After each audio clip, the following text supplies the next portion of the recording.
शादी समारोह में चोर की चोरी 10 लाख रुपए के गहने का मामला सामने आया। दरअसल 10 लाख रुपए के गहने की चोर ने चोरी कर ली। नकदी यहां पर चोरी की गई है। दरअसल मेहमान बनकर ये चोर आया था। 18 से 20 साल की उम्र इसकी अंदाजन बताई जा रही है और सीसीटीवी कैमरे में भी ये पूरा घटनाक्रम रिकॉर्ड हुआ है। ग्वालियर से ये पूरा मामला सामने आया। आपको बता दें कि ये जो तस्वीर आप देख रहे हैं ये वही आरोपी है जो गहने और नकदी लेकर फरार हो गया।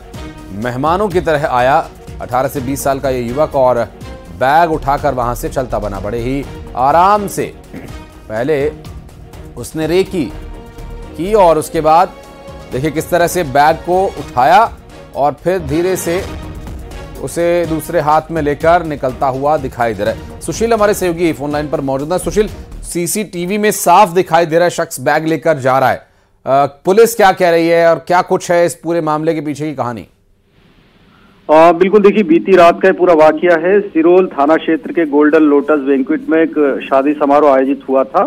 इस शादी समारोह में मेहमान भी थे और उसी दौरान जब रिसेप्शन स्टेज प्रोग्राम चल रहा था तो सामने जो दूल्हा दुल्हन के गहनों से भरा बैग था उसमें करीब 5 लाख रुपए की नकदी भी थी और उसमें गहनों सहित करीब 10 लाख रुपए का इसमें सामान था।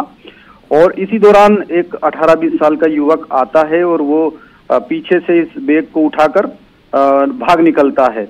ये पूरा घटनाक्रम सीसीटीवी में कैद हुआ। जब बैग नहीं मिला तो फिर परिवार वालों ने बैग तलाशा और उसके बाद सीसीटीवी देखने के बाद इस चोरी की घटना का उनको पता लगा और परिवार वालों ने इसमें सिरोल थाने में एफआईआर दर्ज कराई है। पुलिस ने एफआईआर दर्ज की। इसमें आशंका ये भी कि ये युवक जो है इसके साथ कुछ और भी लोग इसमें निश्चित तौर पर होंगे। तो पुलिस अब इस के अलावा भी आसपास के चौराहों के सीसीटीवी फुटेज खंगाल रही है ताकि इन चोरों को पकड़ा जा सके। लेकिन पुलिस ने एडवाइजरी भी जारी की है कि शादी समारोह में इस तरह के चोर सक्रिय है, लिहाजा जो दूल्हा दुल्हन के परिवार के लोग हैं वो कीमती सामान और इनकी खुद की सुरक्षा निश्चित तौर पर करें। लेकिन कहीं ना कहीं बड़ा घटनाक्रम है ये। 10 लाख रुपए से ज्यादा का सामान लेकर ये चोर इस तरह से फरार हो गया। सिरोल पुलिस इसकी तलाश में सीसीटीवी फुटेज के आधार पर दबिश दे रही है।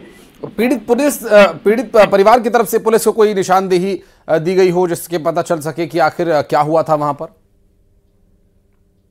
अनजान युवक था। सीसीटीवी फुटेज देखने के बाद परिवार वालों ने इसे नहीं पहचाना और ये मेहमान के तौर पर अंदर आया था। तो यही वजह है कि अब ये शादी समारोह में कई बाहर के रिश्तेदार, कई जानकार, कई हितमित्र आते हैं तो नहीं पता चलता कि कौन कहां से आया हुआ है। तो ऐसे में ये जो तस्वीर है इसे देखकर कोई भी धोखा खा सकता है कि ये घर परिवार का ही कोई मेहमान जो शादी समारोह में शामिल होने के लिए आया। बहुत शुक्रिया आपका सुशील इस पूरे मामले पर जानकारी देने के लिए। और इंदौर में ईडी के छापे से जुड़ी बड़ी जानकारी मिल रही है। दरअसल मंदसौर की एक फर्म ने 100 करोड़ की धोखाधड़ी और 100 करोड़ के अधिक का लोन लेकर धोखाधड़ी की। जावरा, इंदौर, मंदसौर, अकोला में ईडी ने छापेमारी की थी। दरअसल कुल 11 जगहों से छापेमारी कर संदिग्ध दस्तावेज जब्त किए गए।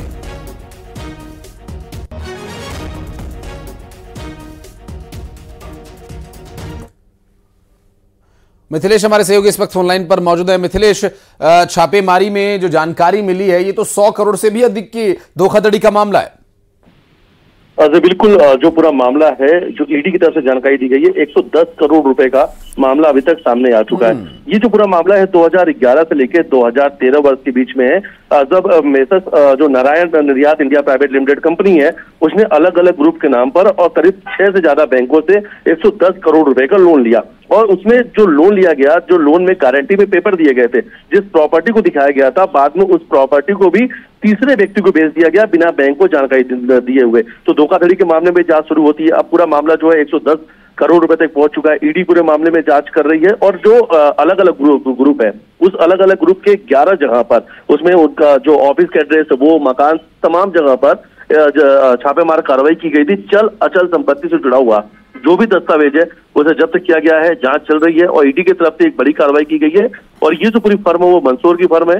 मंदसौर, जावरा, महाराष्ट्र का जो अकोला और इंदौर, इन 4 जगह पर बड़ी कार्रवाई की गई थी ईडी के द्वारा। तो अब जो पूरा मामला है इसकी जो जांच चल रही है 2011 से लेकर 2013 के बीच में जो अलग अलग बैंकों से लोन लिया गया था और अलग अलग ग्रुप के नाम पे लिया गया था और जो उसमें पेपर दस्तावेज दिए गए थे वो पूरी तरीके से फ्रॉड थे, इनलीगल थे, और जो प्रॉपर्टी उनकी खुद की थी उसे बाद में बेच भी दिया गया था। तो इस पूरे मामले को लेकर ईडी के द्वारा जांच चल रही है। ईडी ने बकायदा इसके लिए प्रेस विज्ञप्ति जारी करके तमाम सूचना दी है और ईडी की तरफ से ये कार्रवाई लगातार जारी है। ईडी का कहना है कि आने वाले समय में इसमें और भी बड़े खुलासे होने की उम्मीद है। बहुत शुक्रिया आपका इस जानकारी के लिए मिथिलेश।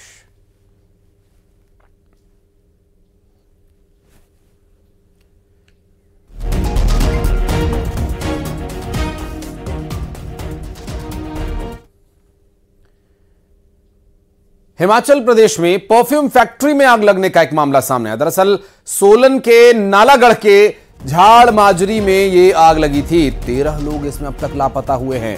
दमकल की गाड़ियां मौके पर मौजूद हैं। फैक्ट्री की फायर एनओसी की जांच होगी, सुरक्षा उपायों की जांच होगी। अब जब आग पर लगभग काबू पा लिया गया है तो ये तस्वीर हम आपको दिखा रहे हैं जब आग पूरे रौद्र रूप में थी और काला स्याह धुआं वहां से उठता हुआ दिखाई दिया। सोलन के नालागढ़ के झाड़माजरी का ये पूरा मामला, एक परफ्यूम फैक्ट्री जहां से आग लगने की जानकारी मिली। फायर ब्रिगेड की टीम मौके पर पहुंची और काफी मशक्कत के बाद आग पर किसी तरह से काबू पाया जा सका। हालांकि अब तक एक शख्स की मौत होने की बात कही जा रही है, जबकि 13 लोग इसमें लापता भी बताए जा रहे हैं और अब जांच पड़ताल शुरू होगी।